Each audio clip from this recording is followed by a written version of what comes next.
Chairman Korangi town Naeem Sheikh का कहना है कि हम काएँ या चूरन नहीं बेचते बल्कि अमली तौर पर आवाम की खिदमत करते हैं। और यही वजह है कि चेयरमैन कोरंगी टाउन मोहम्मद नईम शेख ने म्युनिसिपल कमिश्नर गुलाम फरीद के हमरा ईद उल अज़हा के तीनों अय्याम में तवातर के साथ कोरंगी टाउन की हदूद से आलाइशें उठाने के कामों का खुद मुआयना करते रहे, उसकी निगरानी में वो दिन रात मसरूफ़ रहे। कोरंगी में कलेक्शन पॉइंट्स के कायम किए गए थे। ईद उल अज़हा के 3 दिन आलाइशें उठाने, ठिकाने लगाने के काम को मॉनिटर भी किया। कोरंगी टाउन की हदूद से मजमूई तौर पर हज़ारों आलाइशें उठाई गई।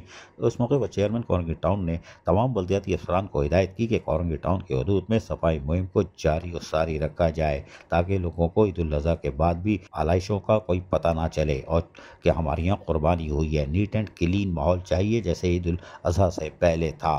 उन्होंने गली महलों और शाहराहों को क्लियर जहाँ कर दिया गया है वहाँ पर चूने के छिड़काव और स्प्रे को यकीनी बनाने की हिदायत जारी की ताकि कोरंगी टाउन की आवाम को सेहतमंद माहौल मैसर आ सके। चेयरमैन कोरंगी टाउन मोहम्मद नईम शेख ने इस मौके पर कहा कि हमारे अफसरान और मुलाज़मीन दिन रात 3 दिन काम करते रहे और यही वजह थी कि उन्होंने कोरंगी टाउन क्लीन और ग्रीन रखने में अपना किरदार अदा किया। अजीज आरिफ, KBS बल्दियाती न्यूज़ कराची। ऐसी ही खूबसूरत वीडियोस फ्यूचर में हासिल करने के लिए रेड बटन पर क्लिक करके और बेल आइकॉन को प्रेस करके हम सबके सब्सक्राइबर बनना मत भूलिए।